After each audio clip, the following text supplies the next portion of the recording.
अरे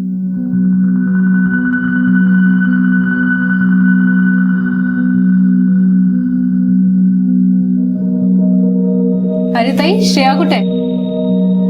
अरे लगता है वो अंदर तैयार हो रही होगी, और जब तक मैं उसे बाहर नहीं लाऊंगी ना, लगता है वो आएगी ही नहीं। प्रभा ने पार्टी इतनी झकास दी है कि कोई कमी ही नहीं छोड़ी। अब कैसे नहीं देती, मेरी श्रेया की पार्टी है भाई, और इतनी मेहनत उसी के लिए तो करती हूँ मैं। बिल्कुल सही कहा भाई, बच्चों के लिए तो कितना भी करो कम है, और तुम तो 2 नौकरियां करती हो। मेरा तो एक रिक्शा चलाने में टायर पंचर हो जाता है। अब जल्दी बुलाओ श्रेया को, वरना बच्चे लोग कंट्रोल नहीं कर पाएंगे। हाँ, अभी बुलाती हूँ। श्रेया, श्रेया उठे गेली? अरे अभी तक तैयार नहीं हुई ये लड़की। श्रेया, अरे ये लाइट को क्या हो गया? अरे आप लोग सब घबराओ मत, मैं मोमबत्ती जला रही हूँ। क्या हो रहा है? कैसी आवाजें आ रही हैं?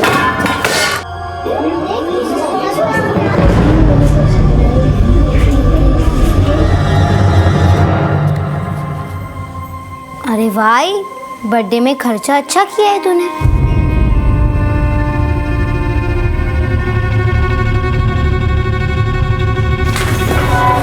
दिन रात मेहनत करती हूँ, एक एक पैसा कमाने में पसीने निकल जाते हैं मेरे, फिर भी इतनी मुश्किल से इतना महंगा केक लाई थी तेरे लिए, लेकिन तुझे तो ये सब दिखाई नहीं देता ना। कम से कम ये तो सोच लेती श्रेया कि सारे मोहल्ले के लोग यहाँ खड़े थे। मोहल्ले वाले को इधर उधर खड़े रहने के अलावा कोई काम नहीं है, और ये सब करके तो मेरे लिए बुरी ही रहेगी। अरे विनोद ने मुझे बताया यहाँ क्या हुआ, मैं फौरन आ गया। विनोद ने बताया तेरे को? या तेरे पास जिगर नहीं है ये बोलने के लिए कि तू भी इसमें इसके साथ था? लाइट तो तूने ही काटी होगी ना। मैं कुछ बोलता नहीं हूँ करके तू मुझे हर मामले में घसीट लेगी? क्या मिलता है तेरे को ये सब करके? और वैसे भी हम दोनों का तलाक तो हो चुका है ना। तेरे से पीछा छूटता तो तलाक होता ना। अरे ऐसे तलाक का फायदा ही क्या, जो तू गले में घंटी की तरह लटका है मेरे। अब मैं बीमार हूँ तो क्या करूँ? अरे छोड़ बाबा, किसके सामने बात कर रहा है?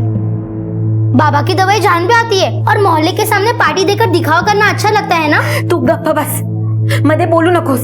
तुझे नहीं समझेगा श्रेया, ये आदमी किस तरह से झूठ बोलकर मुझसे पैसे ऐंठता है, दवाई का बहाना बनाकर। बाबा,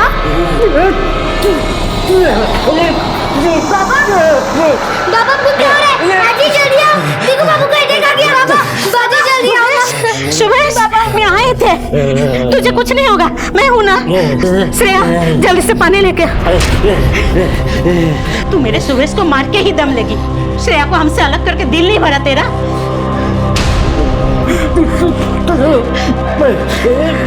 बाबा को कुछ नहीं होगा। सुबह ठीक हो जाओगे। बाबा प्लीज, तुझे कुछ नहीं होगा बेटा, ठीक हो जाएगा। परिवार, ये शब्द जब भी हमारे जहन में आता है तो चाहे हम किसी भी परिस्थिति में क्यों ना हो, हमारे चेहरे पर एक हल्की सी मुस्कान आ जाती है। ये मुस्कान जिंदगी के उन बेहतरीन पलों की वजह से होती है जो हमने अपने घर वालों के साथ बिताए होते हैं। आमतौर पर एक परिवार में जितना प्यार होता है उतनी ही तकरार भी होती है, लेकिन ये तकरार किसी परिवार को कमजोर नहीं बनाती, बल्कि आने वाली चुनौतियों के लिए और मजबूती के साथ खड़े होने की ताकत देती है। और वहीं कई बार कुछ ऐसे हालात पैदा हो जाते हैं जिसके बाद परिस्थितियां बदलने लगती हैं। आज की इस कहानी में प्रभा के साथ भी कुछ ऐसा ही हो रहा था। उसका पारिवारिक रिश्ता बिल्कुल ठीक नहीं चल रहा था। अपने पति के साथ उसका तलाक हो चुका था, और साथ ही साथ प्रभा और उसकी बेटी के बीच में दूरियां आ चुकी थी। आखिर ऐसा क्यों था? क्या हुआ था इस परिवार में, और क्यों श्रेया को अपनी मां फूटी आंख नहीं सुहाती?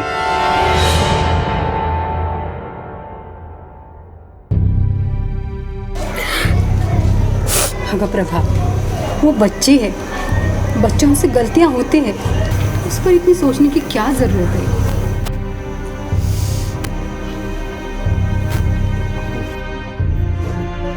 सारा दिन काम करती हूँ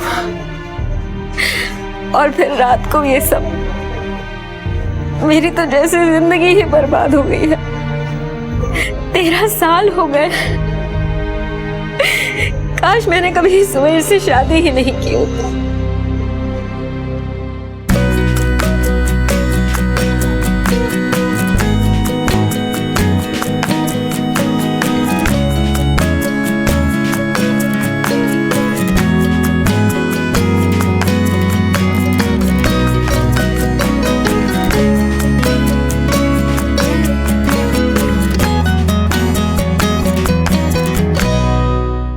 सुवेश कैसे होगा? वनिया से लेके बिजली तक के पैसे बाकी है। घर में खाने पीने के लिए कुछ भी नहीं है। तू टेंशन मत ले, कुछ दिनों की बात है, मैंने एक जगह पे नौकरी की बात की है। सुवेश तुम ठीक हो ना? हाँ ठीक हूँ। टेंशन कैसे ना लो सुवेश, तुमसे कैसे होगा? और कोई रास्ता भी तो नहीं है, ऐसे या वैसे करना तो मुझे ही पड़ेगा ना। एक रास्ता है। क्या? बाहर जाकर पैसे कमाने का काम मैं कर सकती हूँ, लेकिन फिर श्रेया को कौन देखेगा? एक काम करता हूँ, गांव से आई को बुला लाता हूँ। जो कुछ सुवेश कर रहा था वो मैं बस श्रेया के लिए ही झेल रही थी। ये क्या है? ये गिर गई थी तो मैंने फेंक दिया इसको। सुवेश मुझे नहीं लगता कि अब तुम्हें दवाइयों की जरूरत है। तुम्हें भी अब नौकरी ढूंढ लेनी चाहिए। कब तक मैं ऐसे अकेले काम करती रहूंगी? क्यों तू इसे वापस बीमार कर देना चाहती है? अभी अभी तो ठीक होने लगा है बेचारा।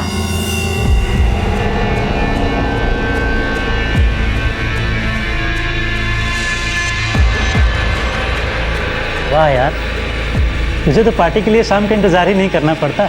भाई को शाम को 7 बजे के बाद आती है, उससे पहले दिन भर ऐश ही ऐश। तूने तो साला पूरा मामला ही पलट दिया। एक तरफ तेरी बीवी कमाती भी है, घर का सारा काम भी करती है, ऐसे जैसे तेरी बीवी नहीं कोई लॉटरी हो।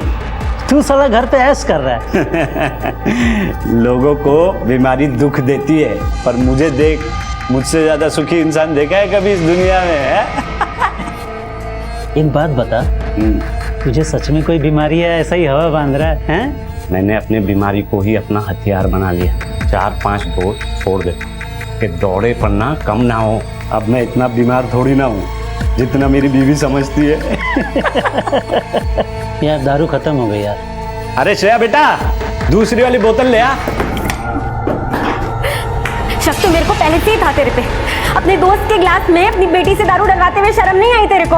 अरे कम से कम अपनी अय्याशियों के लिए अपनी बेटी का इस्तेमाल करना तो बंद कर। बात को इतना लंबा क्यों खींच रही है? बात लंबी हो या छोटी, अब तो बात कोर्ट में ही निपटेगी।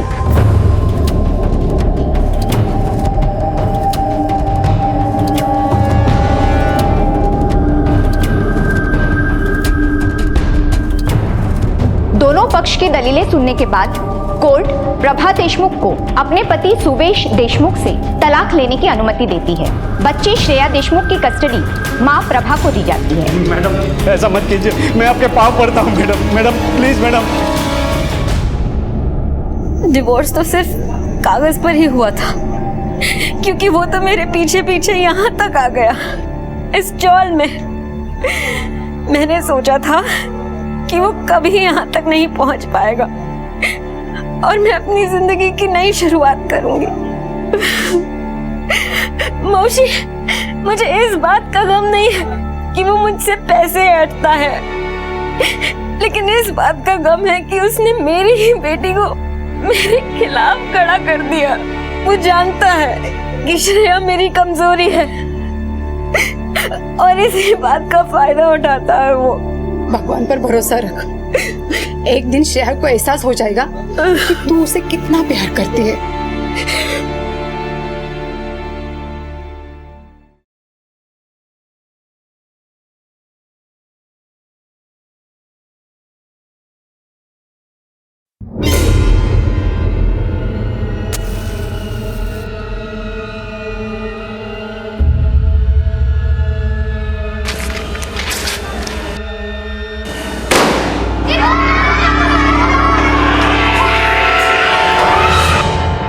ये फ्रूट फेशियल है ना मैम, आपको बिल्कुल गोरा गोरा कर देगा।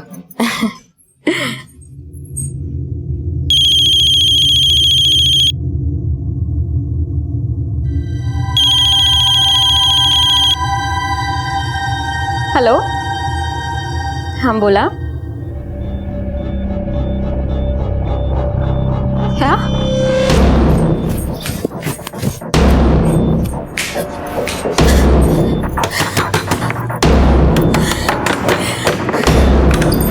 श्रेया कहाँ से जा रही है? श्रेया, कुठे आहे तू? श्रेया, श्रेया। अरे क्या हुआ? काय को इतना चिल्ला रही है? सुबह श्रेया को कहाँ छुपा कर रखा है, जल्दी बता दे। अरे तेरा दिमाग खराब हो गया क्या? मैं उसको इधर काय को छुपा के रखूंगा? इधर नहीं छुपा कर रखा है तो किधर छुपा कर रखा है? आई शपथ, मेरे को नहीं मालूम वो किधर गई है। तो फिर किसको मालूम होगा? उसके स्कूल से फोन आया था, उसकी टीचर कह रही थी स्कूल में बम फोड़ कर किधर भाग गई है वो। अरे उसका रोज का है, तू टेंशन मत ले, जा वो आ जाएगी।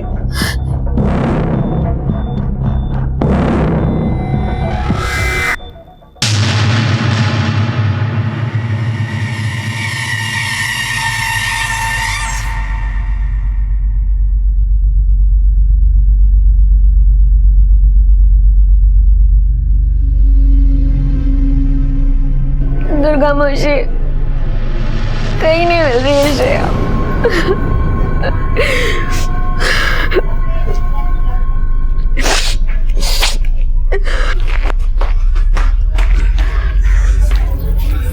हर जगह ढूंढा, कहीं नहीं मिली श्रेया।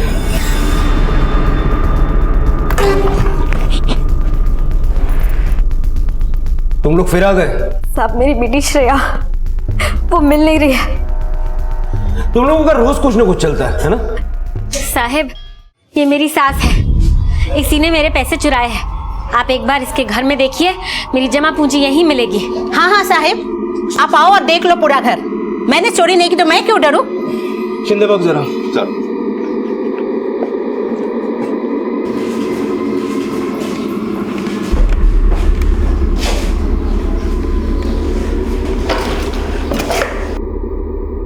सर, इनके घर से तो कुछ नहीं मिला। साहब आप एक बार फिर से देखिए, पैसे जरूर इसने कहीं छुपा कर रख दिए होंगे। साहिब इसने जानबूझ के खुद अपने पैसे छुपा दिए हैं और इल्जाम मुझ पे डाल के मुझे बदनाम करना चाहती है। साहिब आप एक बार इसके घर भी देख लो। चेक करो।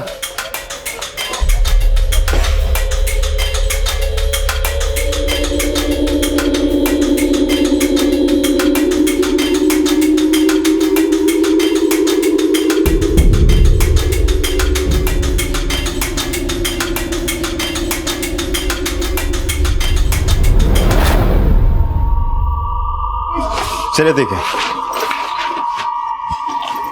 ये क्या है? ये पैसे श्रेया के बैग में कैसे आ गए? साहब जरूर इसने ही। हाँ यही सब करने के लिए हम बैठे हुए हैं तो ना। और क्या करने के लिए बैठे हो? कुछ भी बोलते रहती है। चुप!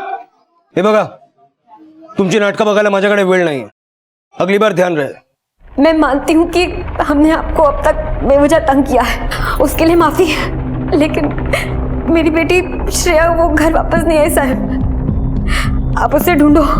अगर ये तुम लोगों का कोई नया नाटक हुआ ना, दोनों को उठा के अंदर कर दूंगा। नहीं साहब सच्ची। हम तुम्हारी बच्ची को ढूंढने की शुरुआत करते हैं, कुछ भी पता चलेगा तो इन्फॉर्म करें। और अगर तुम्हारी बेटी खुद से कहीं गई हो और घर वापस आ जाए तो तुम हमें इन्फॉर्म करोगे।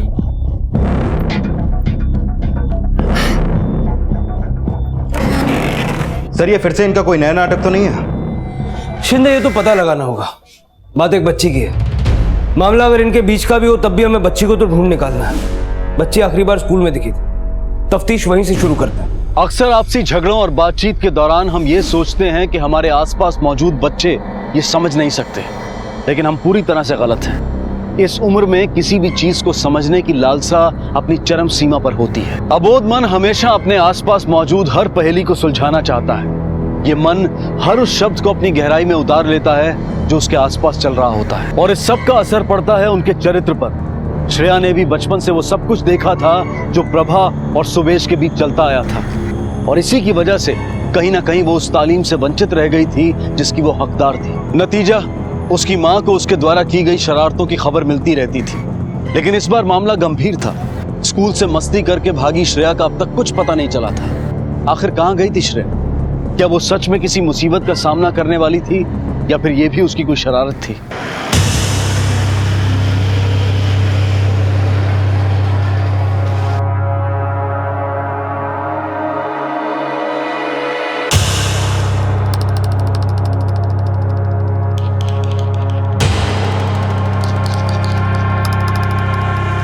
सर, श्रेया का ट्रैक रिकॉर्ड कुछ खास नहीं है स्कूल में। टीचर्स भी उसके बारे में कुछ अच्छा नहीं बोल रही है। काफ़ी कंप्लेंट्स है उसके बारे में स्कूल में। शिंदे, उसको घर का माहौल कैसा मिला ये भी तो देखो। ऐसे माहौल में कोई भी बच्चा ठीक कैसे रहेगा? सर, अगर ये श्रेया अपनी मर्जी से स्कूल से भागी तो वो गई कहाँ, और अगर वो कहीं गई भी तो गई क्यों, कुछ समझ में नहीं आ रहा सर।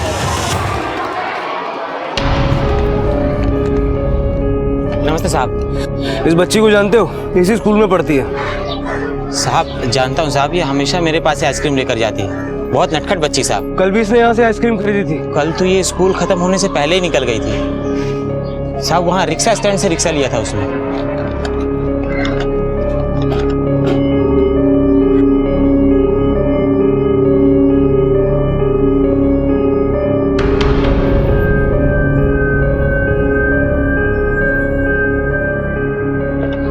सुनो भैया, ये बच्ची स्कूल में पढ़ती है, कल यहाँ से ऑटो में बैठ के गई है, इसको देखा?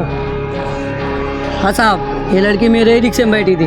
मैंने इसे 7 बंगला बस स्टॉप के पास छोड़ा था, मेट्रो ब्रिज के नीचे।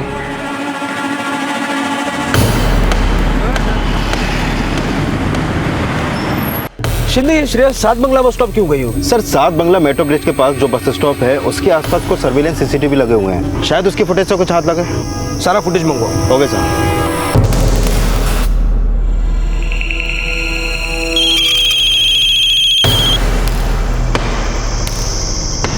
हेलो।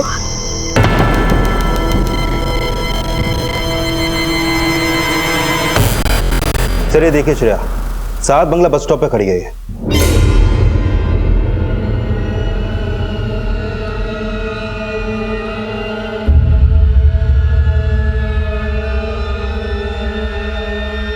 ये श्रेया बस में बैठकर कहाँ गई? सर ये 210 नंबर की बस है। 7 बंगला बस स्टॉप से लेकर लास्ट स्टॉप तक सिर्फ 4 स्टॉप्स हैं और आखिरी स्टॉप है वर्सोवा। सर इतने बड़े एरिया में से ढूंढ पाना मुश्किल होगा। शिंदे, एटलीस्ट ये तो पता चला कि श्रेया वर्सोवा की तरफ गई थी। अब ये पता करना है कि वो वहाँ क्यों गई थी और किससे मिलने गई थी। मात्रे के साथ अपने 2 आदमी और भेजो और उस एरिया में पूछताछ करवाओ। हो सकता है किसी ने बच्ची को देखा हो।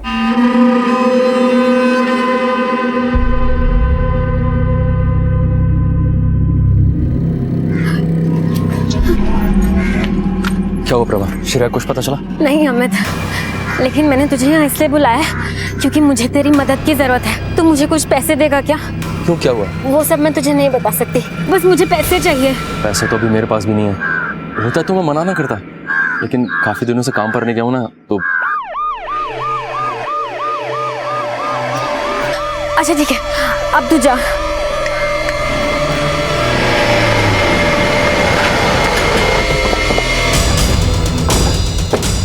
प्रभा, तुमसे कुछ जरूरी बात करनी है। श्रेया उस दिन स्कूल से भागने के बाद सीधी वर्सोवा की तरफ गई थी। कोई रहता है तुम्हारा वहां? वर्सोवा? नहीं साहब, वर्सोवा में तो हमारा कोई नहीं रहता। जरा अच्छे से सोचो, आखिर वो वहां क्यों जाएगी, वो भी यूं एकदम अकेले स्कूल से भाग के?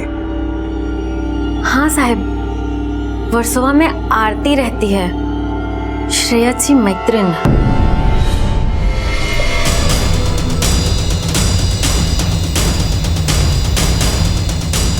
आरती, आपकी फ्रेंड श्रेया आपसे मिलने आई थी? अंकल, बहुत दिन हुए, मैं और श्रेया मिले ही नहीं। सर सड़क के उस पार वाले साइबर कैफे से कुछ पता चला है। तो साइबर कैफे ओनर ने श्रेया की फोटो को पहचाना है। उसके हिसाब से श्रेया वहाँ 3 बजे तक थी और उसके बाद सीधे यहाँ पर आई है। बेटा, आपकी फ्रेंड अभी तक घर नहीं लौटी है। आपको हमें सब कुछ बताना होगा, जो कुछ भी आप जानती हो। देखो, घबराओ मत, सब कुछ सच सच बताओ। अंकल, कुछ दिन पहले श्रेया मुझसे मिलने आई थी। आरती, तेरे बाबा प्रॉपर्टी में काम करते हैं ना, मुझे किसी भी खाली घर की चाबी दे देना प्लीज। लेकिन मुझे पापा से बात करनी होगी और मैं उनसे क्या बोलूँगी? देख आरती, तू किसी को कुछ मत बताना प्लीज। तू बस मुझे चाबी दे दे, किसी को कुछ नहीं पता चलेगा। तू मेरी दोस्त है ना, मेरे लिए इतना नहीं कर सकती? ठीक है, मैं एक बार ट्राई करती हूँ। बेटा, कौन से घर की चाबी दी थी आपने उसे? राजकमल चोल के घर की। आपके पास उसकी डुप्लीकेट चाबी है? हाँ है।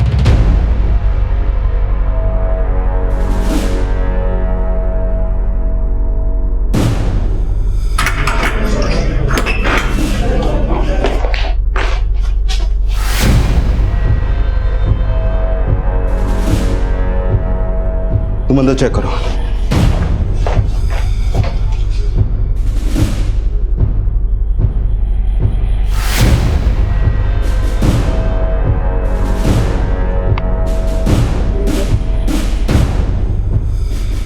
सर, यहाँ पे कुछ भी नहीं है। सर एक मिनट। हाँ मात्रे, सर मात्रे का फोन था। प्रभा ने अपने घर के पास ही एक सुनार को अपने गहने बेच दिए।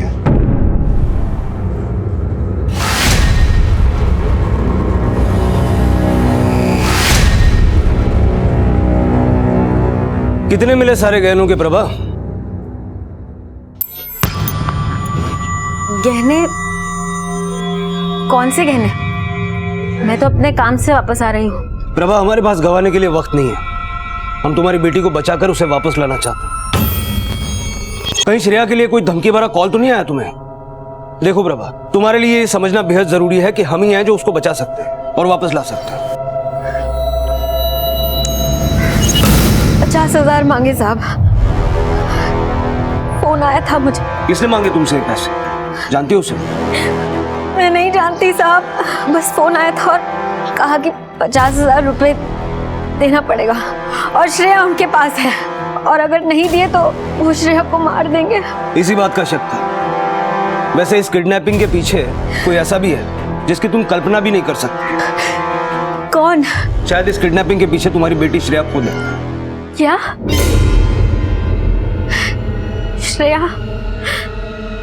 श्रेया नहीं किया होगा ये सब, लेकिन साहब इसमें उसकी कोई गलती नहीं है। वो तो बच्ची है अभी।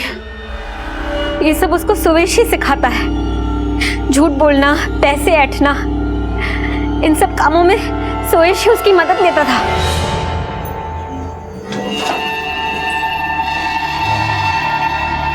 अरे आई, नाश्ता तैयार है? नाश्ता नहीं है, कल की खिचड़ी है, दे दूं? क्या है तू भी? प्रभा के घर से देख क्या मस्त खाने की खुशबू आ रही है। कुछ तो करना पड़ेगा।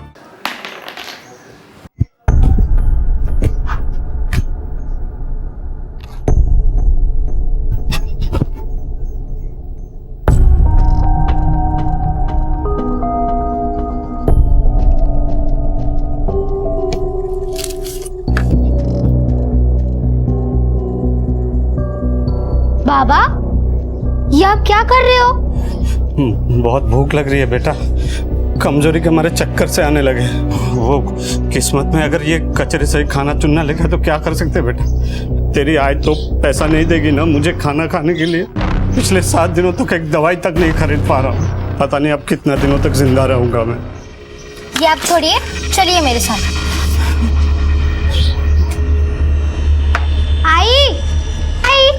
आली, अरे तू इसको क्यों लाई यहाँ पर? तू पहले अंदर जा और बाबा के लिए खाना ला। इसके लिए खाना लाऊं? अरे मेरा बस चले तो इसे जहर दे दूं मैं। ठीक है, मत दे। मैं और बाबा कचरे में से ही खाना खाएंगे। चलो बाबा। रुक, लाती हूँ। बेटा आजिल अपन बोलाओ, वो भी तो हमारे साथ खाना खाएगी ना? हो बाबा। क्या?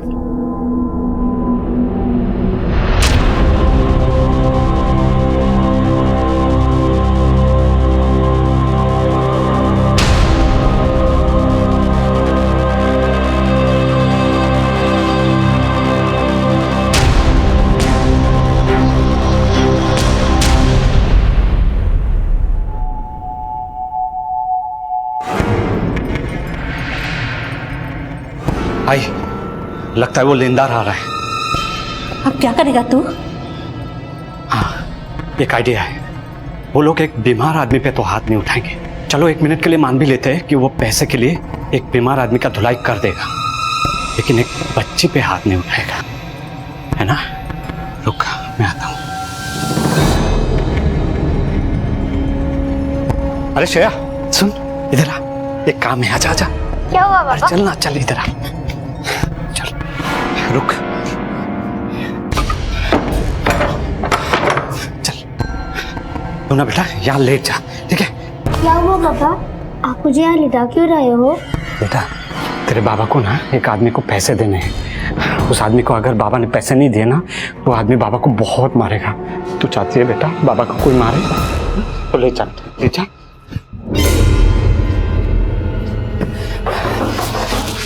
आई, तू संभाल, मैं जा।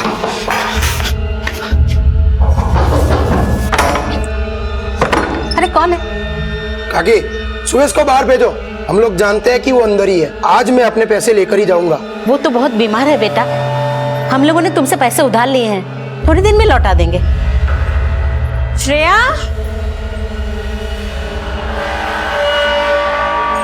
श्रेया, श्रेया। अरे अंदर कहाँ घुसे जा रही है? श्रेया, किसने लिटाया तुझे यहाँ? सुवेश ना? अरे आप जिसे ढूंढ रहे हो वहां से भाग रहा है। साला चल चल।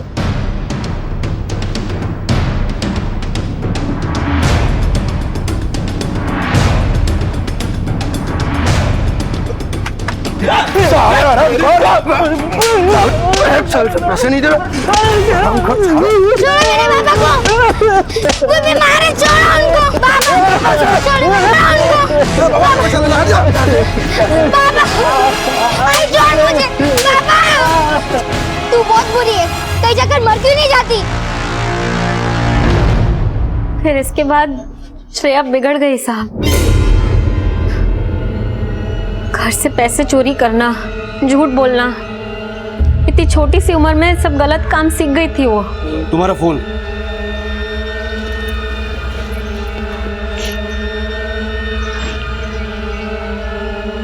इसमें से कौन सा नंबर था जिससे कॉल आया था? ये दूसरा वाला। 022444982। ये तो किसी पीसीओ का नंबर लगता है। एक काम करो, इस नंबर के बारे में पता करो, तब तक मैं सुवेश की बीमारी की खबर लेता हूँ। चल। पुलिस को इस बात का शक था कि 12 साल की श्रेया ने खुद ही अपनी किडनैपिंग का झूठा नाटक किया, लेकिन किसी को यह समझ में नहीं आ रहा था कि अगर यह सब कुछ खुद श्रेया ने किया था तो इसके पीछे वजह क्या थी। प्रभा ने जो कुछ भी पुलिस को बताया था उससे यह तो साफ होता है कि सुवेश ने हमेशा श्रेया की मासूमियत का गलत फायदा उठाया था। आखिर क्या हो रहा था, कहां थी श्रेया, और क्या इस सब में सुवेश भी उसके साथ शामिल था? इन सभी सवालों के जवाब जानने के लिए पुलिस ने सुवेश से सवाल जवाब शुरू किए। एक नंबर की झूठी है साहब वो। मैं सच में बहुत बीमार रहता हूँ। वो तो मुझे श्रेया से मिलने से भी रोकती है। तो तू श्रेया को पैसे चुराने के लिए भी नहीं बोलता होगा? श्रेया के चोरी करने की आदत से मैं इनकार नहीं करता हूँ साहब, लेकिन ये आदत मैंने उसे सिखाई है, ये बिल्कुल गलत बात है। सुवेश, तू कहीं से भी दूध का दूल्हा नहीं लगता है। प्रभा भी क्या दूध की धुली हुई है? उसने भी तो मुझे छोड़ दिया अपने यार के लिए। मतलब? उसका चक्कर है साहब। चक्कर? हाँ। किसके साथ? अमित के साथ, वही रिक्शा वाला। मुझे श्रेया ने बताया था देर रात को वो घर आता है।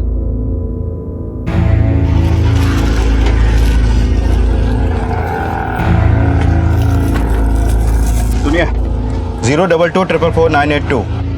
वो है सब। क्यों, क्या हुआ? इस नंबर से एक धमकी भरा कॉल आया था। मामला किडनैपिंग का है। कोई आदमी यहाँ आया था इस 10-12 साल की लड़की के साथ। ये कैसे बता सकता हूँ साहब मैं? यहाँ तो 50 लोग आते हैं।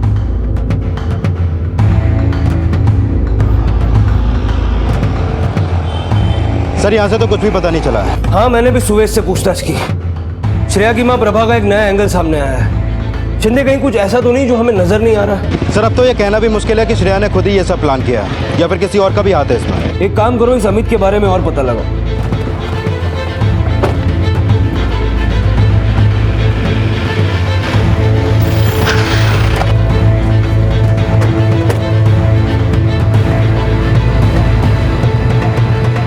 सुनिए। हाँ जी सर। ये अमित का घर किधर रहता है?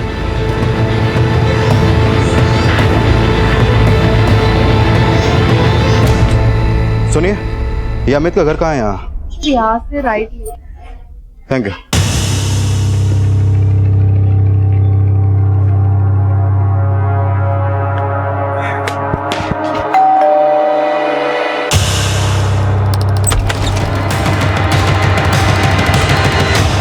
बाबा किधर है बेटा? साहब, अमित तो बाहर गया है। बेटा, श्रेया को जानते हो? हाँ सर, मैं श्रेया को जानता हूँ। वो मेरी स्कूल में पढ़ती है और वो मुझे बिल्कुल अच्छी नहीं लगती। क्यों नहीं अच्छी लगती बेटा तुम्हें? ऐसा क्या हुआ? वो मेरे घर पे आके रहने वाली है।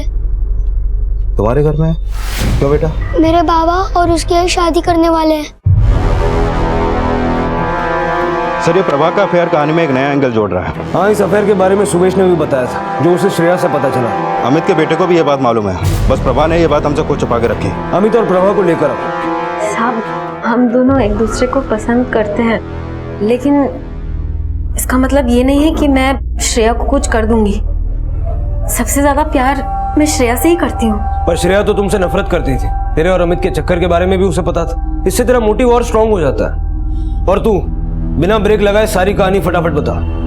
पता चला बहुत दिनों से तेरा रिक्शा नहीं निकला है। पैसों की जरूरत तो तुझे भी होगी। साहब मेरा रिक्शा मेरे पास है ही नहीं, बनने को दिया है इसलिए नहीं चलाया। साहब प्रभा का तलाक हो चुका था और मेरी बीवी को तो मरे काफी टाइम हो गया, इसलिए हम दोनों ने सोचा कि एक दूसरे का सहारा बनते हैं। साहब श्रेया मेरी भी बेटी जैसी है, उसको कुछ करने का तो मैं सोच भी नहीं सकता। मासूमियत भूल के पी गए हो तुम दोनों, लेकिन मैं सब पता करके रहूंगा। और जहां मुझे पता चला कि सबके पीछे तुम दोनों हो, नाक से पानी पिला दूंगा।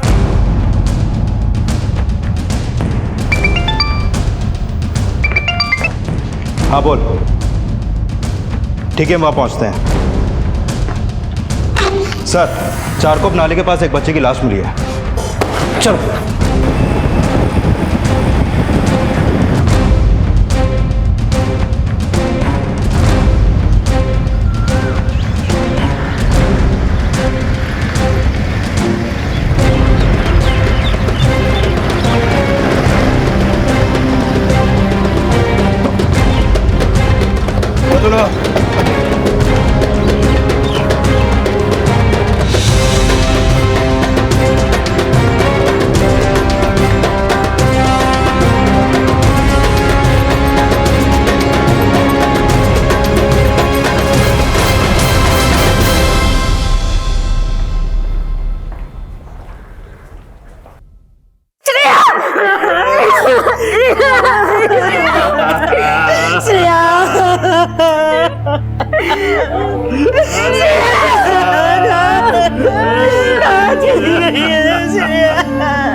एक 12 साल की बच्ची को बड़ी निर्दयता से मारा गया था। एक किडनैपिंग का केस जो खुद श्रेया ने रचा था, अब उसके मर्डर केस में तब्दील हो चुका था। आखिर कौन था जिसने इस बच्ची की हत्या की थी? आखिर श्रेया की मौत से किसे फायदा हो सकता था? अब तक पुलिस इस केस को हर एंगल से खंगाल चुकी थी, लेकिन अब भी उन्हें उसे कड़ी की तलाश थी जिसके मिलने से शायद ये केस सॉल्व हो सके। सर, पोस्टमार्टम रिपोर्ट के मुताबिक श्रेया की मौत उसके गायब होने के ठीक 48 घंटे बाद हुई थी। मतलब श्रेया उस घर में रुकी तो थी, लेकिन उसकी मौत कहीं और हुई, और उसके बाद उसकी लाश को नाले के पास लाकर फेंक दिया गया। सर, श्रेया मर्डर केस के सिलसिले में कोई आदमी आपसे मिलने आया है। अंदर। जी सर।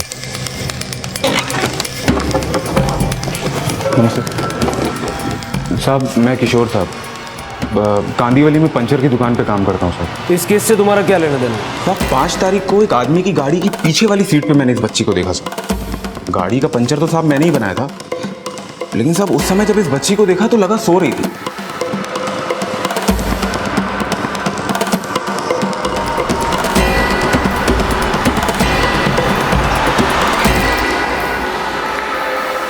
लेकिन साहब अब तो जरूर लगता है कि ये बेहोश थी बच्ची साहब। ड्राइवर का स्केच बनाने में हमारी मदद करो। साहब उसने तो अपना मुंह ढक रखा था साहब, लेकिन आज सुबह पेपर में बच्ची की फोटो देखते ही मैं यहाँ आ गया साहब। गाड़ी नंबर याद है? साहब लाल कलर की छोटी गाड़ी थी साहब। अब दिन भर में साहब इतनी गाड़ियाँ देखते हैं, ध्यान तो नहीं रहता, लेकिन साहब गाड़ी का आखिरी नंबर साहब 8-9 था। ठीक है, तुम जाओ, अगर कुछ भी जरूरत पड़ेगी तो दोबारा बुलाएंगे। नमस्ते। शिंदे, 5 तारीख को मर्डर हुआ और लाश मिलती है अब। इस पंक्चर वाले ने भी श्रेया को उसी दिन गाड़ी में देखा था। ये जो कोई भी मुंह ढका हुआ आदमी है, इसी ने श्रेया को मारा है। ये देखो, ये रहा वो नाला जहां में श्रेया की लाश बरामद हुई, और ये है प्रभा की चौल, और उसके ठीक बीच पड़ती है कांदिवली की ये पंक्चर की दुकान। शिंदे, मुझे शक हो रहा है कि जिसने श्रेया को मारा है वो प्रभा की चौल का है, और श्रेया और प्रभा को जानने वाला है। शिंदे, इस चौल को टारगेट करो, ये लाल गाड़ी हमें खूनी तक पहुंचा सकती है।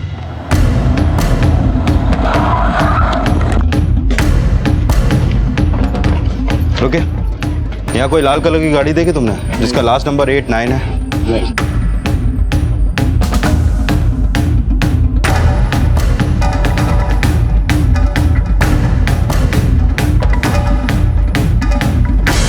सर, इस चौल में एक लाल गाड़ी है, कोई शंकर नाम का आदमी यही 3 गली छोड़ के रहता है। वो क्यों मारा बच्ची को? साहब आप लोग क्या बोल रहे हैं? क्यों मार रहे हैं मुझे? मैं क्यों मारूंगा साहब? मैं तो उसे अपनी बेटी की तरह मानता हूँ, मेरे जिगरी दोस्त की बेटी है साहब। जिगरी दोस्त? हाँ साहब, सुबह साहब वो 5 तारीख को मेरी गाड़ी लेके गया था, बोला था कोई जरूरी काम निपटाना है तो दे दी साहब गाड़ी।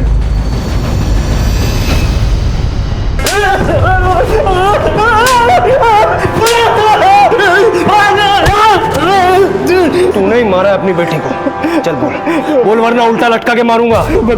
बता दो साहब, प्रभा से पैसे निकलवाने के लिए मैंने और श्रेया ने मिलकर ये प्लान किया था, लेकिन ये बात गलत है कि मैंने उसे मारा है साहब। तुझे इतने पैसों की क्या जरूरत पड़ी जो तूने इतना बड़ा प्लान बनाया? लेनदारों को पैसे देने थे साहब, मैं क्या करता, जीना आराम हो गया था साहब मेरा।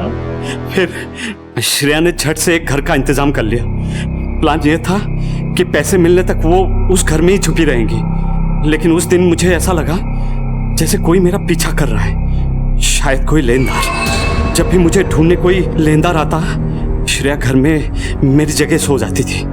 उस दिन भी जब राजकमल चौल के उस घर में मैं श्रेया से मिलने गया तो उसने बोला कि वो मेरी जगह ले लेगी और मैं उस जगह सेफ रहूंगा।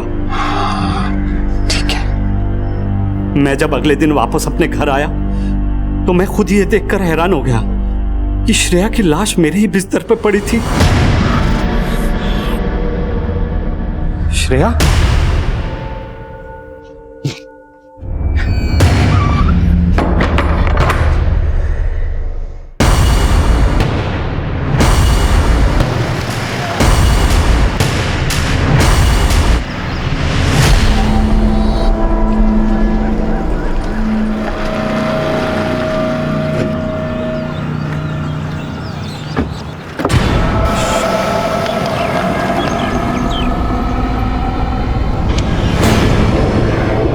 हेलो, पैसे तैयार रख, नहीं तो जानती है ना मैं क्या कर सकता हूँ। साहब मैंने सब कुछ किया है, लेकिन अपनी बेटी को नहीं मारा है साहब, नहीं मारा है। सुवेश का पीछा कौन कर रहा होगा? क्या इसकी बातों पर भरोसा करना ठीक रहेगा? सर सुवेश के लेनदारों की लिस्ट निकालता हूँ, शायद उनमें से कोई हो। शिंदे, पूरे चौल में कोई ना कोई तो होगा जिसने किसी को आते जाते देखा होगा। इतनी सफाई से सब कुछ कैसे किया जा सकता है? सर वैसे दोपहर के वक्त उस चौल में चहल पहल कमी रहती है। सर एक काम करता हूँ, मैं अपने खबरियों का नेटवर्क एक्टिव करता हूँ, चौल के लोगों से पूछताछ करता हूँ, शायद वहां से कोई सुराग हाथ लगे। सर चौल में लोगों ने पूछताछ में इस आदमी के बारे में बताया है, इसे दोपहर में उस चौल में देखा गया है। सर इसकी कुंडली निकाली तो पता चला कि एक सुपारी किलर है और फिलहाल में एक मर्डर केस में अंदर था। ये नाम क्या है इसका? सर राजू नाम है इसका, अभी बेल पे बाहर है। वापस अंदर जाने का वक्त आ गया, जहां भी मिले वहां से घसीट के लाओ चलो।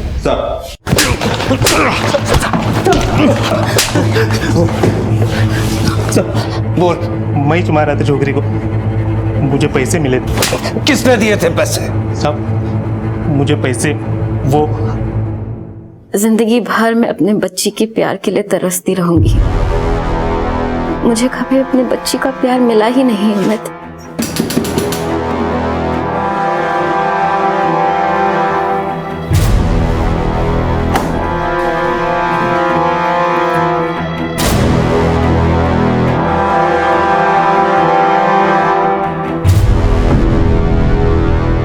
क्यों मारा बच्ची को? बोल। साहब मैंने ऑटो बेचकर सुपारी दी थी साहब, लेकिन साहब सुपारी श्रेया की नहीं, सुवेश की थी। साहब सुवेश प्रभा को बहुत परेशान करता था और मैं प्रभा से प्यार करता हूँ, उससे शादी करना चाहता हूँ। प्रभा हमेशा श्रेया के प्यार के लिए तरसती थी साहब, लेकिन जब तक ये सुवेश था ना तब तक ये मुमकिन ना हो पाता।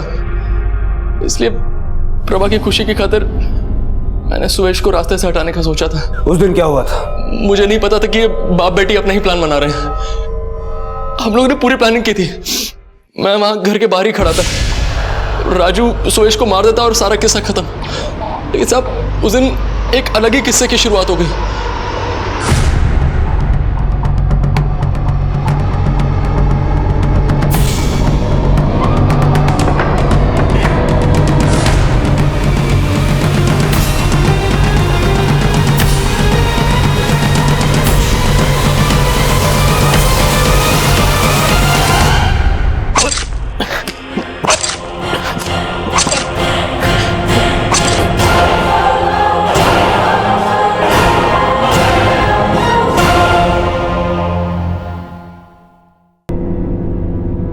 अबे अमित जल्दी आ जाए, लोचा हो गया।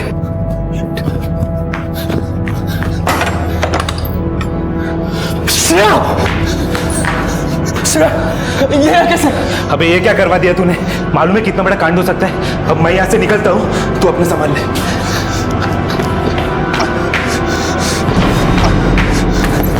मैं इतना डर गया था साहब कि मुझे कुछ समझ नहीं आया और मैंने बॉडी वहीं छोड़ दी।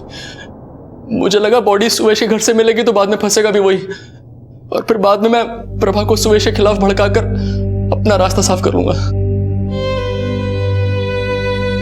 साहब मैंने जो भी किया प्रभा के लिए किया साहब। चल मेरी जिंदगी की गलतियों की सजा मेरी बेटी को भुगतनी पड़ी। सुवेश और मेरे झगड़े की वजह से मेरी बेटी की जान चली गई। अब मेरी बेटी कभी वापस नहीं आएगी साहिब, कभी वापस नहीं आएगी। इस केस में एक शख्स ने अपने प्यार को पाने के लिए जुर्म का रास्ता चुना। भले ही उसका मकसद प्रभा को हर तकलीफ से आजादी दिलाना हो, लेकिन किसी भी सही काम की शुरुआत किसी बुरे इरादे के साथ नहीं हो सकती। इस सब के लिए सुवेश भी उतना ही जिम्मेदार है जितना कि अमित। शादी वो पवित्र बंधन है जिसे दो लोग प्यार और विश्वास की ताकत से सींचते हैं। सुवेश ने इस शादी का इस्तेमाल सिर्फ अपने मतलब के लिए किया। उसने कभी ये कोशिश नहीं की कि सब कुछ ठीक हो, पति पत्नी दोनों कंधे से कंधा मिलाकर परिवार को चलाएं। अगर उसने जरा सा भी इस बारे में सोचा होता तो शायद श्रेया आज जिंदा होती और अपनी जिंदगी बेहतर तरीके से जी रही होती। बच्चे भगवान का रूप होते हैं, मासूम होते हैं और उनकी इसी मासूमियत का फायदा बहुत आसानी से उठाया जा सकता है। अगर माँ बाप बच्चों की सुरक्षा में लापरवाही बरतते हैं तो यह आसान काम और भी आसान हो जाता है, और फिर वो भेड़िए जो नजर गड़ाए बैठे रहते हैं इन मासूम बच्चों पर, वो माँ बाप की हल्की सी चूक का फायदा उठाकर इन बच्चों की जिंदगी को नर्क से भी बदतर बना देते हैं। और अगर हर मुमकिन कोशिश करके किसी को बचा भी लिया जाए तो जिंदगी पहले से आसान नहीं रह जाती। अतीत वर्तमान पर मंडराता रहता है अपनी पूरी काली छाया के साथ, और जो नहीं बच पाते वो इस गर्त में चले जाते हैं। पता लगाना तक मुश्किल हो जाता है। हमारा आज का एपिसोड ऐसी एक कहानी बयां करता है जो घटी थी 2010 में महाराष्ट्र के डिस्ट्रिक्ट थाना में।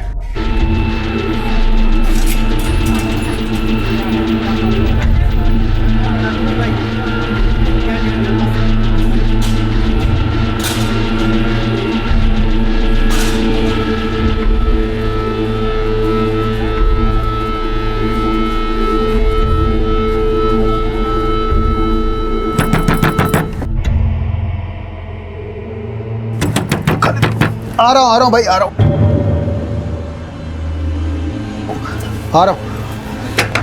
अरे आ रहा हूँ भाई, आ रहा हूँ।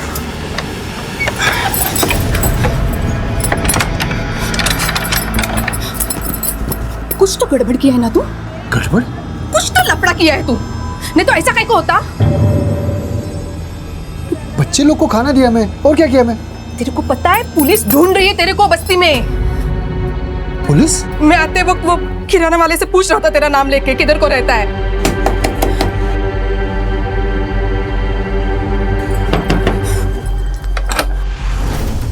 शंकर पवार तुम हो? हो सर। तुमको मेरे साथ पुलिस स्टेशन चलना पड़ेगा अभी इसी वक्त। चलिए। देख हम लोग जाके जल्दी आते हैं। हाँ, तब तक यही रहने का, कहीं नहीं जाने का। हाँ, जल्दी आते हैं। रेखा ते बच्चों का ख्याल रखना। हाँ, हाँ तुम्हें काळजी करू नका, मी आहे।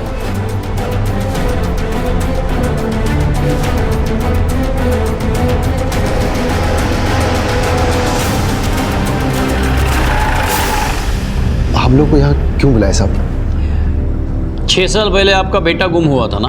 हाँ साहब, पर गुम हो गया था कि कोई उठा के ले गया मालूम नहीं साहब। उस दिन मेरे बच्चे को मिला के कुल 4 बच्चे बस्ती से गायब हो गए थे। हमें एक बच्चा मिला है महाराष्ट्र और आंध्र प्रदेश के बॉर्डर पे, एक छोटा गांव है कलबुर्गी, वहाँ एक होटल में काम करता था। उसका हुलिया, शरीर के निशान, पहचान बिल्कुल वैसी है जैसे आपने अपने बेटे के मिसिंग कंप्लेंट में लिखवाई थी। शिरके आइए, मैं आपको आपके बेटे से मिलवाता हूँ। देखो, तुमसे कोई मिलने आया है।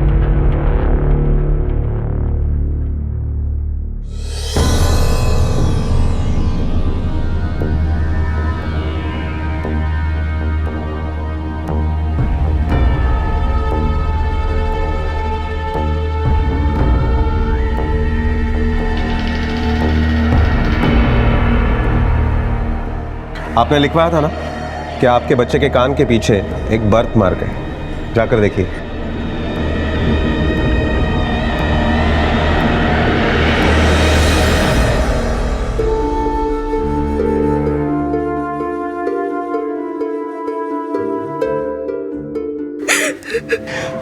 अगर आपको जरा भी शक है तो हम डीएनए टेस्ट करवा सकते हैं इसकी, जिससे साबित हो जाएगा कि ये बच्चा आपका ही है। नहीं साहब, मेरे को कुछ साबित नहीं करना है, ये मेरा राजू ही है। ठीक है, तो आपको कुछ पेपर साइन करने पड़ेंगे, उसके बाद आप अपने बेटे को घर पर लेकर जा सकते हो। एक मिनट साहब, आशा एक मिनट।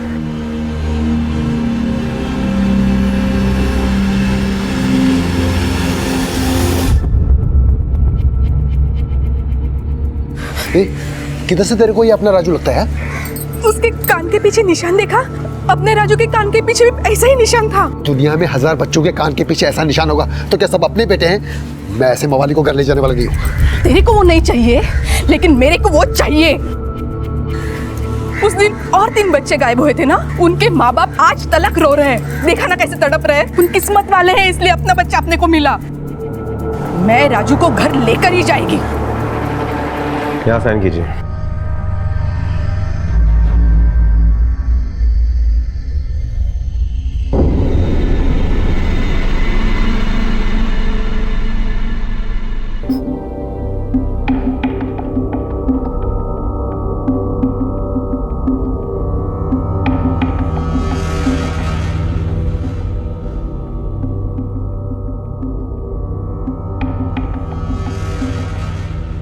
सर, 6 साल पहले एक ही बस्ती के 4 बच्चे गायब होते हैं और जिसमें से एक बच्चा राजेश हमें मिल जाता है। बाकी 3 बच्चे अब तक नहीं मिले।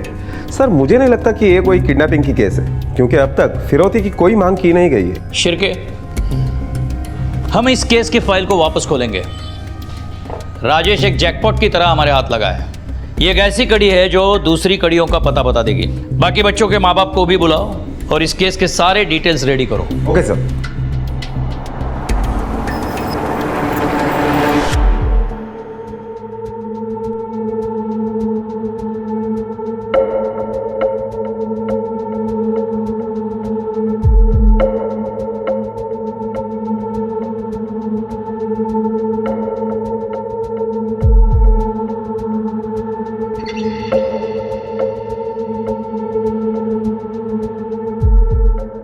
ನನಗೆ ಆಹಾರ ಬೇಕು.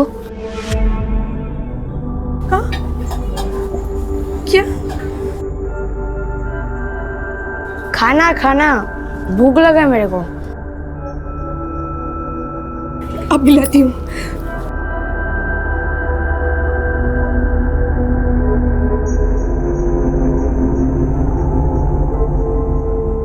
बाबा, ये कौन है? ये तुम्हारा बड़ा भाई है, आज से हमारे साथ ही रहेगा.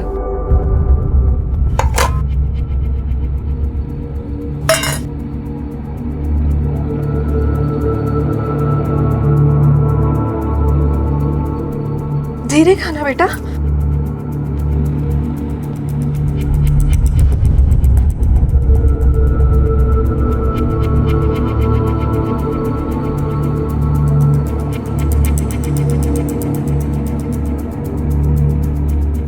पानी ले.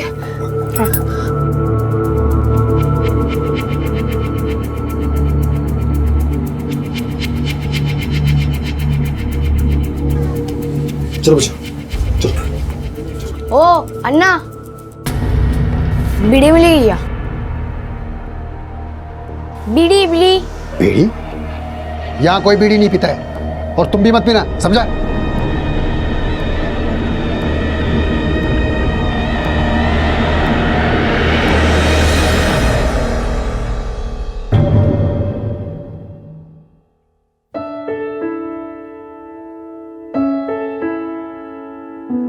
शंकर भाऊ, ये तो बहुत अच्छा हुआ कि आपका बेटा राजेश मिल गया। इसका मतलब हमारा बेटा भी वापस मिल सकता है। ओ गजानन बाबू, ऐसा राक्षस मिलने से तो ना मिले अच्छा है। जीना हराम कर दिया ईसन ने. क्या बकवास कर रहे हो? बेटा है हमारा. स्मिता, स्मिता मेरे टिफिन देना, काम पे जाने के लिए लेट हो रहा है मेरे को. हो गया। जल्दी करो। हो गया।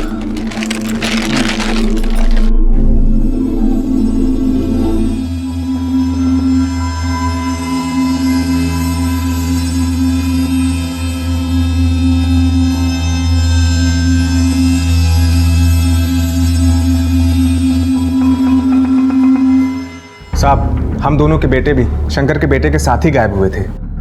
साहब, वो राजेश आपको मिला है तो हमने सोचा कि हमारा बेटा भी।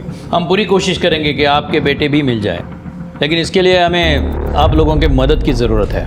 सब हम वो सब करेंगे जो आप बोलेंगे, बस हमारे बच्चों को ढूंढ कर लाओ साहब। ठीक तरह से याद करके बताओ, उस दिन क्या हुआ था जिस दिन आपके बच्चे गायब हो गए थे? साहब, उस दिन मैं काम से वापस आ रहा था और बाबा बाबा, आइसक्रीम खाने के लिए 40 रुपया दो ना।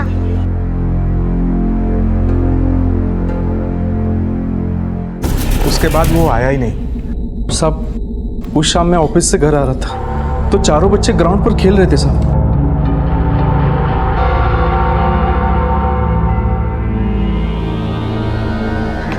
नितिन बेटा, खेल बंद करो, घर चलो। पता है कितने बजे हैं? शाम के 6 बजे। चलो घर। बाबा अभी नहीं, खेलने के बाद हम आइसक्रीम खाने जाएंगे। अरमान की बारी आइसक्रीम खिलाने की, उसके बाद मैं घर आता हूँ। आप जैसे राजेश को ढूंढ कर लाए साहब, हमारे बच्चों को भी ढूंढ कर लाओ ना साहब। साहब, मैं आपके हाथ जोड़ती हूँ, हमारे बच्चों को ढूंढ दीजिए ना साहब। हम पूरी कोशिश करेंगे, आप लोग घबराइए मत। अगर किसी मदद की ज़रूरत पड़े तो आपको वापस बुला लेंगे। अभी आप जा सकते हैं। शिरके, राजेश से हमें यह पता चल सकता है कि इन बच्चों के साथ क्या हुआ था गायब होने से लेकर अब तक, लेकिन उसके लिए हमें सब्र करना पड़ेगा क्योंकि राजेश की हालत ठीक होने में थोड़ा वक्त लगेगा। तब तक तुम चाइल्ड वेलफेयर और चाइल्ड साइकोलॉजी स्पेशलिस्ट को कांटेक्ट करो, क्योंकि 2-3 दिन में हम राजेश से पूछताछ शुरू करेंगे और राजेश के घर जाके उसके हालत का जायजा ले लो। Okay sir.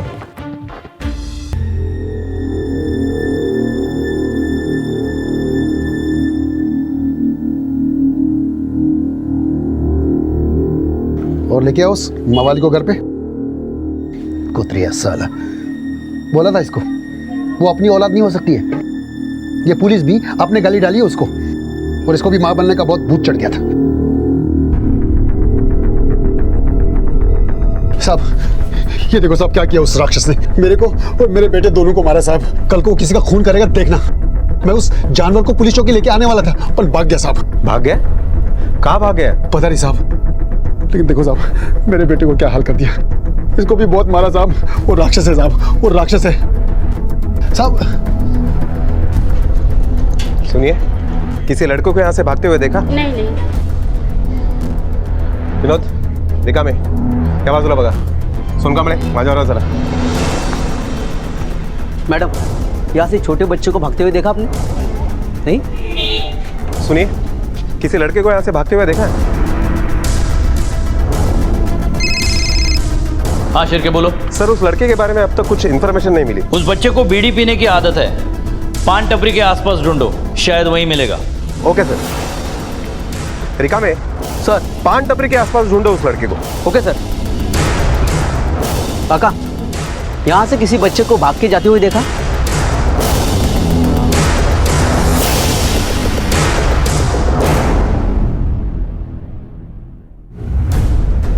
सर, वो लड़का मिल गया है, या पान की दुकान के पीछे बैठा है। अरे थांब, बोल नको। अरे काय ना कर, चल चल चल।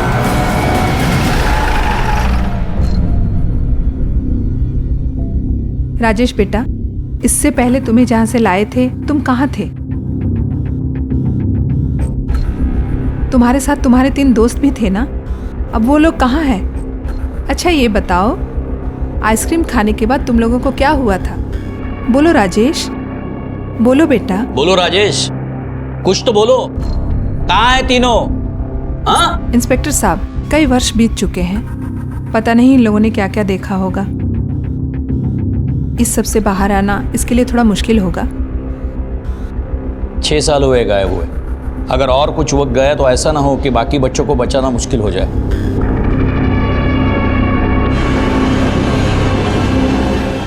राजेश की माँ को बुलाओ, वही उसे बुलवाएगी। राजेश है ना, बहुत अच्छा बच्चा है, सबकी सुनता है।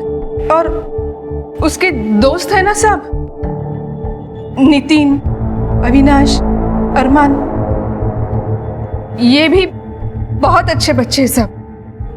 देख, तेरे को भी चाहिए ना कि नितिन, अविनाश और अरमान वापस आए।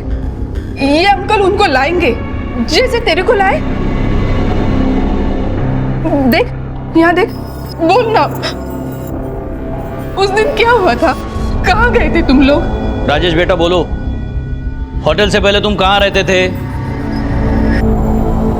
बीड़ी मिलेगी? बीड़ी? बिल्कुल नहीं, बीड़ी अच्छी चीज नहीं है, खास करके बच्चों के लिए। ये तुम्हारे हाथ को क्या हुआ है? किसने जलाया है? वो बीड़ी बुझाने में जलता है ना, वही है।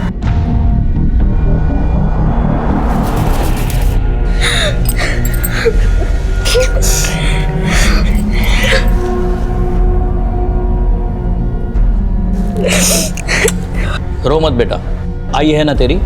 अच्छा, तुम्हें याद है वो बीड़ी कारखाने का मालिक दिखने में कैसा था?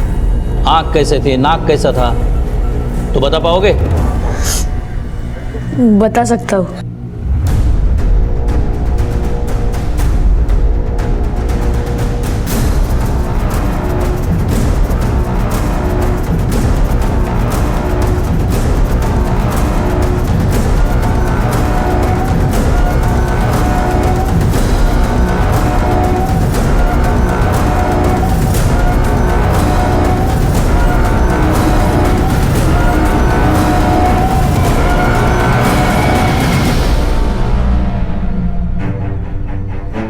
सर, मैंने यहाँ के बीड़ी डिस्ट्रीब्यूटर से पता किया है। ये वही बीड़ी फैक्ट्री का मालिक है जो गुंटूर आंध्र प्रदेश में है, और ये उन बच्चों से काम करवाता था। सर, राजेश ने कहा कि जब वो वहां से भागा था तब अविनाश और नितिन वहीं पर थे, लेकिन काफी वक्त बीत चुका है सर।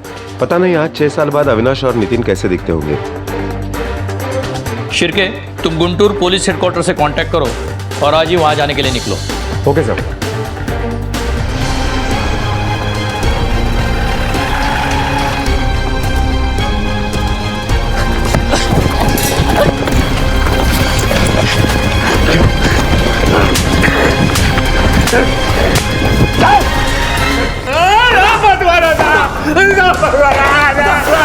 रुक जाओ यहाँ पे। अगर मार खाना नहीं है तो सच बोल, चल। अयो साहब, मेरे को बिल्कुल आइडिया नहीं साहब, बच्चे लोग किधर किधर से आते हैं साहब। मुंबई में एक एजेंट है साहब, वो बच्चे लोग मुझे ला के देता है साहब, बदले में उसको बाहर ही रोकने देता हूँ साहब। इतना तो बताया होगा उसने, इतने सारे बच्चे कहाँ से आते हैं बिना टोके? वो साहब बच्चे लोगों को बाजी की पेटी में बांध के रखता था साहब, वो ला के देता था, इससे ज्यादा नहीं मालूम साहब। पहचानता ना इन चारों को? ये 4 बच्चे ही थे ना? सब 4 नहीं साहब, ये 3 बच्चे लोग ही मेरी बीड़ी की फैक्ट्री में काम करते थे साहब। ये बच्चा भाग गया साहब, और इसको कोई बीमारी था साहब, तो मर गया साहब। और ये बच्चा तो अभी आपके साथ ही है साहब। ये बच्चा कहाँ है? क्या क्या उसके साथ? बेच दिया? नहीं साहब, इसको मैंने कभी नहीं देखा साहब, मैं इसको जानता भी नहीं साहब, 3 ही बच्चे थे साहब। शिरके, इसे इतना मारो अपने आप सच बोलने लगे। नहीं साहब, मैंने कुछ नहीं किया।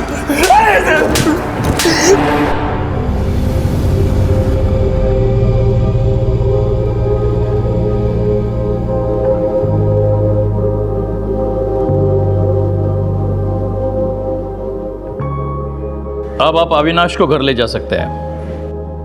जाओ बेटा, ये तुम्हारे माँ बाप है।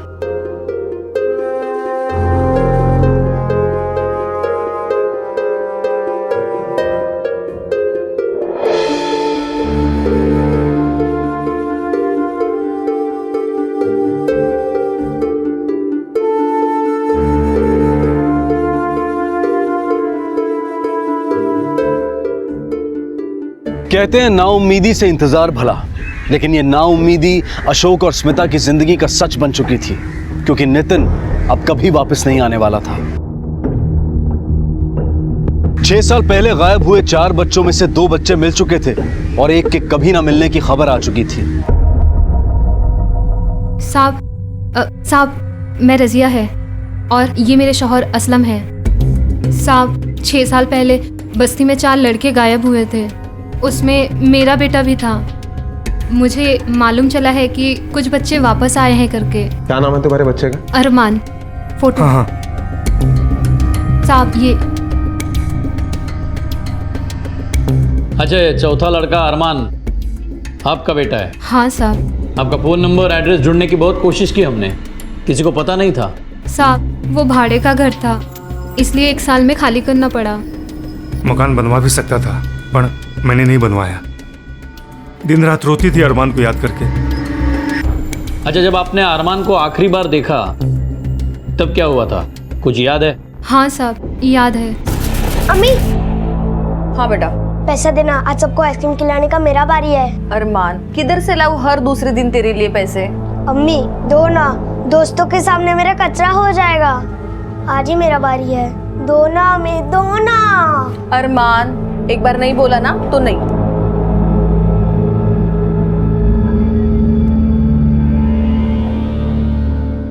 साहब जिस दिन वो गया है उस दिन से वापस लौटा ही नहीं। मैं यहाँ रोज उसका इंतजार कर रही हूँ। बाकी के बच्चे जैसे आ गए वैसे मेरा अरमान वापस आएगा ना साहब? बिल्कुल आएगा, और ये राजेश और अविनाश हमें अरमान तक पहुंचने में मदद करेंगे। अब चिंता मत करो, हम पूरी कोशिश करेंगे कि अरमान वापस आए। साहब मेरा अरमान वापस दो। एक माँ की सच्ची दुआ लगेगी आपको साहब। राजेश, अविनाश, बेटा ठीक तरह से याद करके बोलना, जब तुम लोगों को टेम्पो से गोडाउन लेके गए थे तब तुम 3 थे ना? हाँ, वहाँ पे मैं, राजेश और नितिन ही थे। मतलब अरमान तुम्हारे साथ गोडाउन में नहीं था, और जब तुम आइसक्रीम खाने गए थे तभी तुम 3 ही थे। आइसक्रीम खाने के टाइम पे तो था।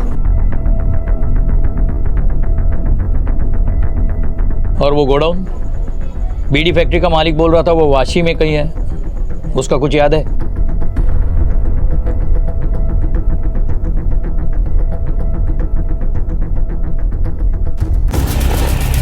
वहाँ पे एक छोटा सा कमरा था, हम तीनों से अलग वहाँ पे बहुत बच्चे थे। कहीं एड्रेस वगैरह देखा था, मतलब किसी दुकान के बोर्ड पे या कहीं भी, जिसे हमें पता चले कि गोडाउन कहाँ था? नहीं, ऐसा कुछ नहीं देखा। अच्छा, ऐसी कोई चीज़ जो सुनी हो या देखी हो और अब तक याद हो? हाँ, वहाँ हमेशा आरती बजती थी। मतलब गोडाउन के पास मंदिर है, कौन सी आरती बजती थी? गणपति की, हनुमान की, या कौन से भगवान की? कोई तो भी आरती बजती थी, पर मालूम नहीं कौन सी देवी थी। ठीक है, मैं कल फिर आऊँगा। और राजेश, अब किसी को मारना मत।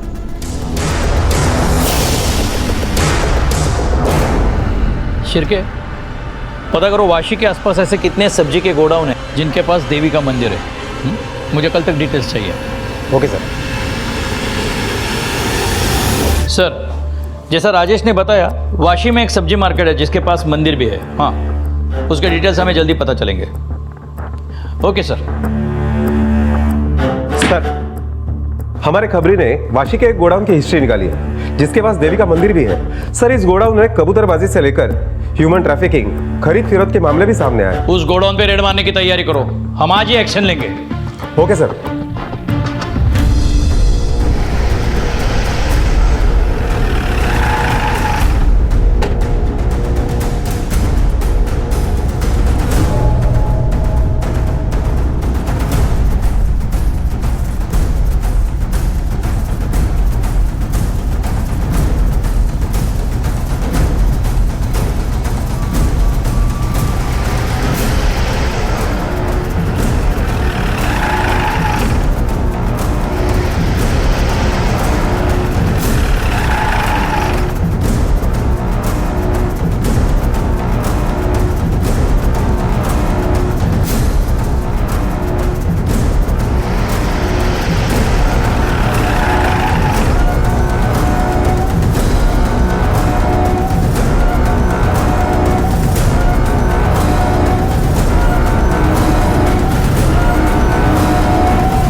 कुछ नहीं है, सब्जी है इसमें। सर ये तो सब्जी के बॉक्स है। ठीक तरह से चेक करो। सर इसमें तो बच्चा है। क्या? हाँ सर। और भी बॉक्स चेक करो। सर इसमें भी है। सब्जी के बॉक्स है।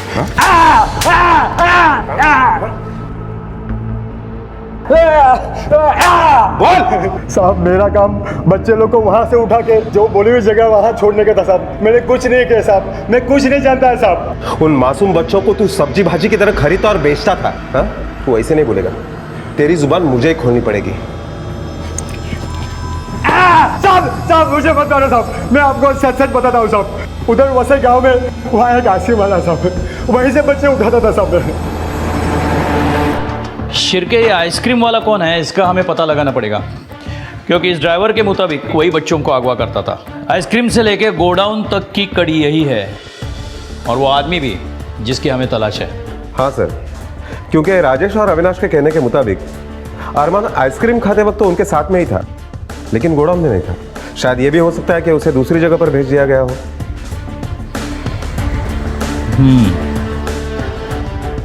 हमें बच्चों से पूछताछ करनी पड़ेगी। अरमान के बारे में पुलिस के हाथ अब तक कोई सुराग नहीं लगा था। पुलिस की तहकीकात कुछ अंत से शुरुआत की तरफ आती जा रही थी। पहले बीड़ी फैक्ट्री से सब्जी गोडाउन, और अब सब्जी गोडाउन से आइसक्रीम वाला, जो शायद इस केस में सबसे अहम भूमिका निभा रहा था। वो आइसक्रीम वाला एक जमाने से बच्चों को आइसक्रीम खिला रहा था, पर आखिर ये आइसक्रीम वाला था कौन? क्या वो ही इस जुर्म की हकीकत बयां करने वाला था, या फिर सच और अपराधी कोई और ही था? राजेश बेटा, आइसक्रीम खाने के पहले क्या हुआ था, याद है तुम्हें? अम्मी से पैसे लाया, अम्मी ने नहीं दिए। रुक मैं अपने पापा से लेके आता हूँ। बाबा आइसक्रीम खाने के लिए 40 रुपया दो ना।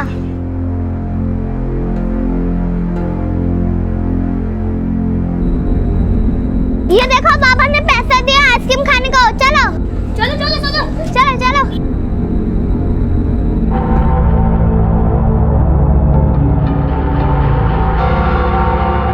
ये लो बच्चा लो। नहीं बच्चा, पैसा रख लो, पैसा तुम लोग का आ चुका है। आ चुका मतलब कौन दिया? मैं नहीं खाऊंगा आइसक्रीम। काहे को नहीं खाना है तुझे आइसक्रीम? अपने का आइसक्रीम खाने का मतलब ना फोकट का मिल रहा है, लेना चुपचाप। बच्चा लोग रास्ते में खड़ा होकर क्यों खा रहा है आइसक्रीम? देखो वो टेम्पो खड़ा है, आराम से बैठकर खाओ। चलो ये ले। मुझे चक्कर आ रहा है। मुझे भी आ रहा है, मुझे भी आ रहा है।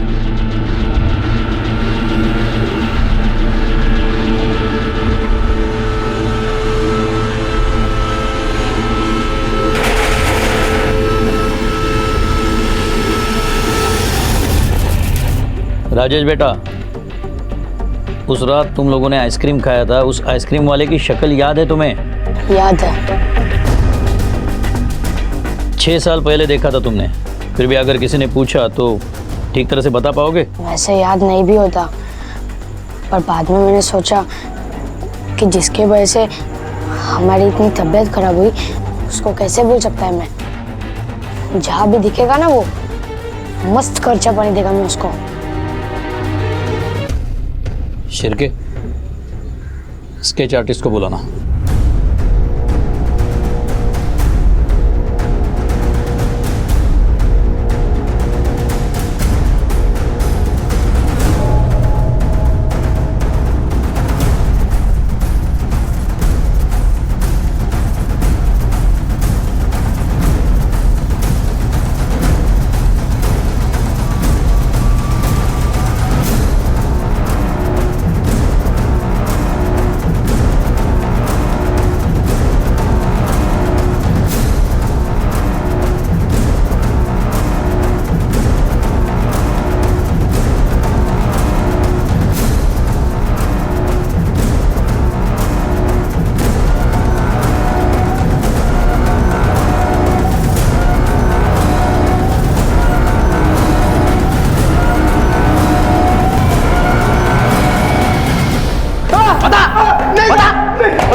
तो ये बता, तेरा आइसक्रीम खा के बच्चे बेहोश क्यों हो गए? साहब वो मेरी आइसक्रीम नहीं थी साहब।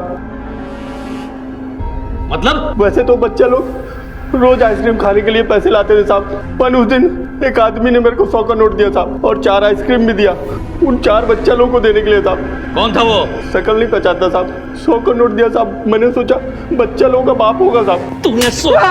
हाँ सोचा? मैंने उठाया साहब, मैंने उठाया साहब। आपने कभी अपने बच्चों को आइसक्रीम खिलाने के लिए आइसक्रीम वाले को 100 रुपये दिए थे?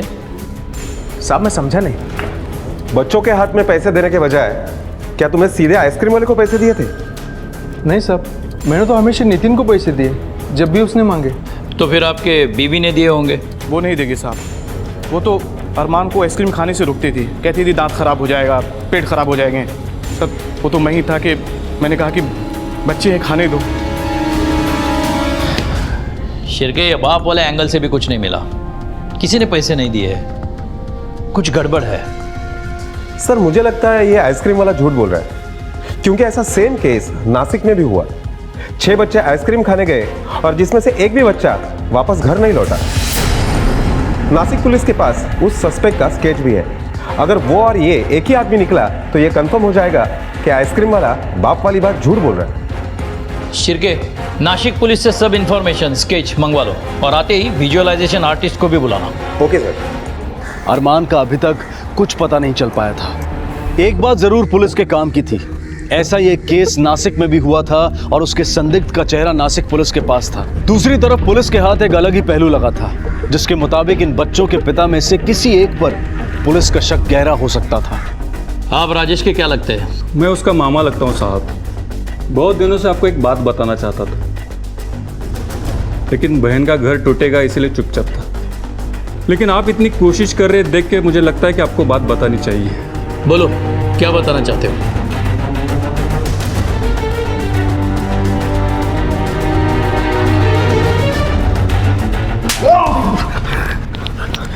क्यों झूठ बोल के अपने हाथ पैर तुड़वा रहे हो और हमारा टाइम वेस्ट कर रहे हो?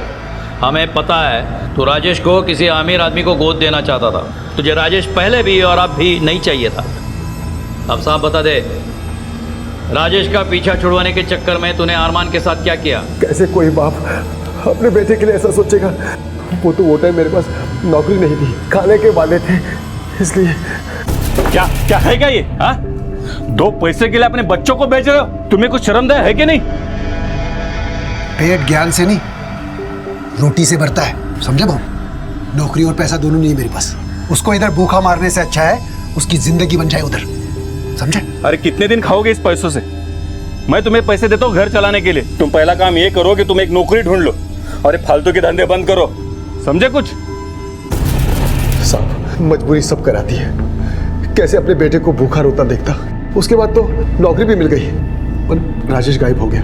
उसके बाद बच्चे भी हुए, पर ऐसा मैंने कभी नहीं सोचा कि मेरा बेटा मरता है तो मरे। वो तो साहब उसकी हरकत से खोपड़ी गर्म हो जाती थी। जाने दो इसे, छोड़ दो। एक कांस्टेबल सिविल में 24 घंटे पीछे रखना इसके। यह अभी भी पूरा सच नहीं बोल रहा।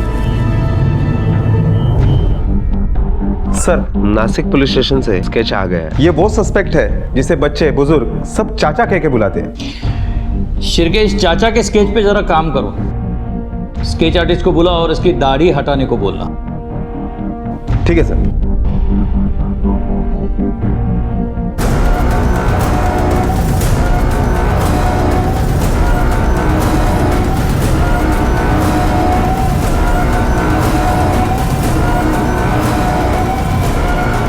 ये हमारे सामने घूमता रहा और हम इस तक पहुंचे नहीं।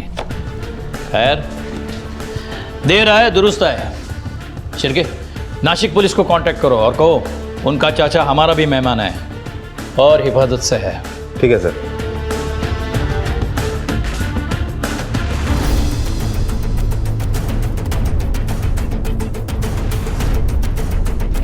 ये तो चाचा है। अंकल ये चाचा बहुत अच्छे हैं, इन्होंने कई बार हमें चॉकलेट दिए। हाँ, ये चाचा ही है और यही हमारी दुकान से चॉकलेट खरीदते। शिरके, उस चाचा की खातिरदारी करने का वक्त आ गया है। उसे बाइज्जत अपने असली जगह पर लेके आओ। आइए चाचा जी, उर्फ असलम भाई। साहब कुछ गलतफहमी हुई साहब, मैं अपने बेटे को क्यों गायब करवाऊंगा? वो इसलिए चाचा जी कि अरमान आपका बेटा है ही नहीं। तुम्हारे और रजिया के शादी का मैरिज सर्टिफिकेट है हमारे पास। अरमान के गायब होने के बाद तुमने शादी की थी। अपन ने उसको बेटा माना था साहब, तो अपन उसे क्यों गायब करवाएगा? क्योंकि वो तुमसे नफरत करता था, काटा था तुम्हारे और रजिया के बीच में। ऐसा कुछ नहीं था साहब।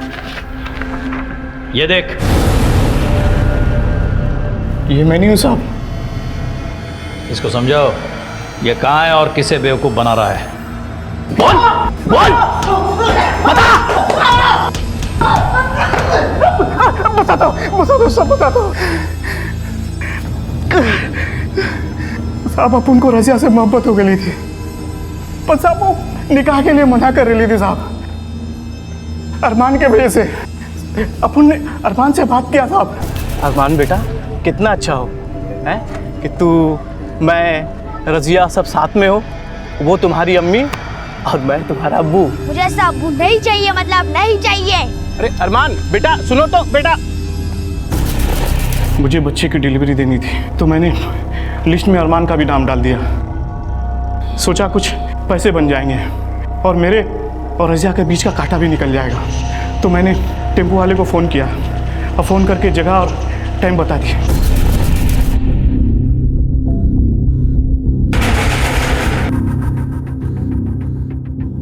जिनको बच्चे भेजना था उसका मेरे को फ़ोन आया, बोला अरमान उन बच्चों में नहीं है। बोला वो उसमें आ गया था और वासी में टेम्पो से कूदकर भाग गया। पर साहब मेरे को यकीन था कि वो भागकर अपने घर ही आएगा।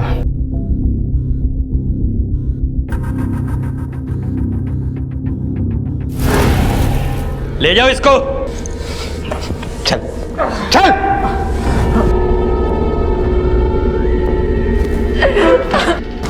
मेरे बच्चे को मारा, मेरे बच्चे को जिंदा दफना दिया। अल्लाह तुझे कभी माफ नहीं करेगा, कभी माफ नहीं करेगा। अल्लाह तुझे कभी माफ नहीं करेगा। मेरे बच्चे को मारा, मेरे बच्चे को मारा। भेड़ की खाल में भेड़िए, असलम पर यह कहावत पूरी तरह से सच साबित होती है। बच्चे बड़ी आसानी से इन भेड़ियों का शिकार बन जाते हैं, अपने और पराये में भेद नहीं कर पाते। हम बड़ों को बच्चों को इस फर्क को भेदना सिखाना चाहिए। माँ बाप की छोटी सी लापरवाही भी किसी असलम के वहशियाना इरादों को कामयाब बना सकती है। असलम को अरमान के कत्ल और चाइल्ड ट्रैफिकिंग यानी कि इंसानों की खरीद फरोख्त के जुर्म में गिरफ्तार किया गया है। अब मैं अनूप सोनी आपसे विदा लेता हूँ। फिर मुलाकात होगी अगले एपिसोड में एक और चौंका देने वाले केस के साथ। तब तक अपना और अपने परिवार का ख्याल रखें और देखते रहें क्राइम पेट्रोल डायल 100। सबक एक को सीख हम सबको। जय हिंद। क्राइम पेट्रोल के और भी दिलचस्प कहानी देखने के लिए हमारे चैनल को सब्सक्राइब करें और बेल आइकॉन दबाना न भूलें।